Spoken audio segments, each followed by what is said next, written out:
तीन वेळच्या आमदाराला पोलिसांनी तंगड्या उचलून फेकून दिलं. जंतर मंतरच्या आंदोलनाचा व्हिडिओ व्हायरल. तुम्ही कॉकरोच जनता पार्टीला सपोर्ट करता का? कॉमेंटमध्ये सांगा आणि व्हिडिओ लाईक करा.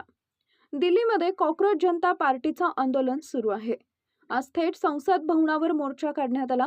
आंदोलकांनी आक्रमक भूमिका घेतली. दरम्यान यावेळी आंदोलक आणि पोलीस आमने-सामने आल्याचं पाहायला मिळालं. याचवेळी जंतर मंतरवर एक घटना घडली.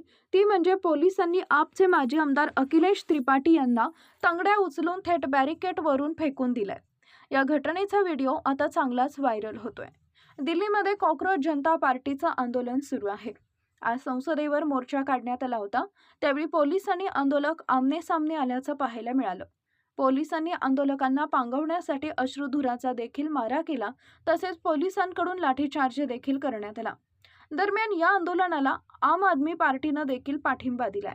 आम आदमी पार्टीचे नेते या आंदोलनात सहभागी झाले होते. याच वेळची ही घटना घडली. आंदोलनात सहभागी झालेले आपचे माजी आमदार अखिलेश त्रिपाठी यांना पोलिसांनी थेट तंगड्या उचलून बॅरिकेडवरून फेकून दिल्याचं पाहायला मिळालंय. हा व्हिडिओ चांगलाच व्हायरल झालाय. आपचे नेते संजय सिंग यांनी हा व्हिडिओ ट्विट केलाय. दिल्ली पोलिसांनी 3 वेळा आमदार राहिलेल्या व्यक्तीला जनावरासारखी वागणूक दिल्याचं त्यांनी व्हिडिओच्या कॅप्शनमध्ये म्हटलंय.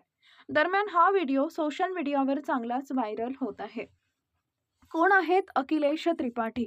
अखिलेश त्रिपाठी हे 2013 ते 2025 या काळात दिल्लीच्या मॉडेल टाउन विधानसभा मतदारसंघाचे आमदार राहिले. तसेच ते आम आदमी पक्षाच्या शाखेचे पूर्वांचल शाखेचे प्रदेशाध्यक्ष देखील आहेत. पक्षाकडून त्यांच्यावर मोठी जबाबदारी सोपवण्यात आली आहे. सोशल मीडियावर देखील त्यांना चांगलाच फॅन फॉलोईंग आहे. ट्विटरवर त्यांना 7,855 जणांनी फॉलो केलंय.